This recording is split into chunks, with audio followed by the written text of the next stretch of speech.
দিয়ে উগ্র হিন্দুত্ববাদী সরকার সেখানে হাসিনা মার্কা নির্বাচনের মাধ্যমে জয়লাভ করেছে।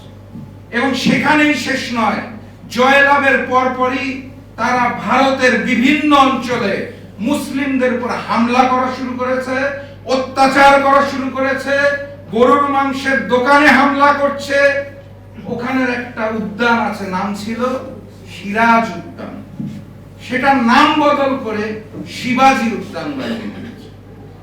ভারতের মুসলমানদের উপর যেই ধরনের আক্রমণ এবং হামলা এই হিন্দুত্ববাদী উগ্র সরকার বিজেপি করছে, আমরা আজকের এই অনুষ্ঠান থেকে তার তীব্র নিন্দা এবং প্রতিবাদ জানাই এবং স্পষ্ট ভাষায় জানিয়ে দিতে চাই, ভারতে অবস্থানরত আমাদের সকল মুসলিম ভাইদের প্রতি আমাদের সংহতি রয়েছে, প্রয়োজনে তাদেরকে আমরা সাহায্য করতেও প্রস্তুত রয়েছি।